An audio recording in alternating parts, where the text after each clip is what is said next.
Hello friend, السلام علیکم۔ پوجا health and beauty tips میں آج آپ کو بتاؤں گی غسل جنابت کرنے کا طریقہ جو ہر کسی کو نہیں آتا۔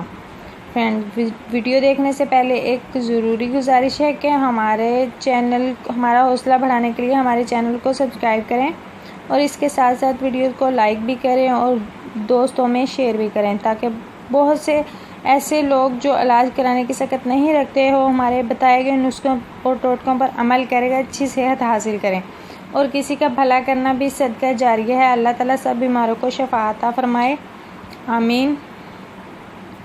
فرینڈز، غسل جنابت میں بہت اہتمام کی ضرورت ہے۔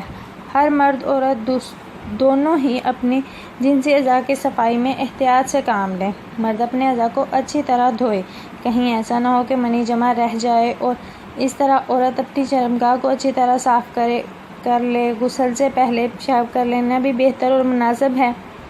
ان مقامات ناپاکی کو دھونے کے بعد وضو کر لے، پھر تمام بدن پر پانی ڈال کر ہاتھوں سے اچھی طرح ملے تاکہ کوئی حصہ جسم کا خشک نہ رہے۔ بالوں کی جڑوں تک پانی پہنچ جائے، بغلیں، ناک اور کان کے سوراخوں تک باہر کا حصہ پانی سے تر ہو جائے۔ اس کے بعد سارے جسم پر پانی بہائیں۔ غسل میں 3 فرض ہیں۔ پہلا فرض، ایک بار منہ بھر کر کلی یا غرارہ کریں۔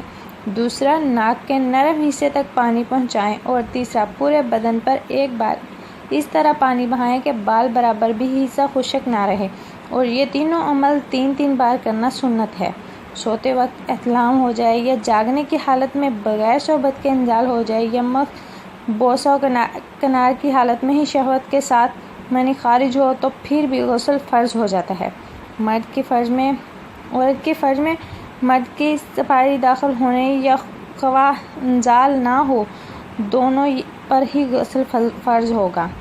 جو عورتیں یا مرد پنجگانہ نماز کے عادی نہیں، محض کاہلی یا جھوٹی شرم و حیا سے غسل جنابت کیے بغیر کئی دن گزار لیتے ہیں، یہ بہت بڑی نحوست اور بے برکتی کی بات ہے، جس کی وجہ سے گھر سے رحمت کے فرشتے بھی دور رہتے ہیں۔ میری ویڈیوز کو لائک کریں اور شیئر کریں۔ Thank you.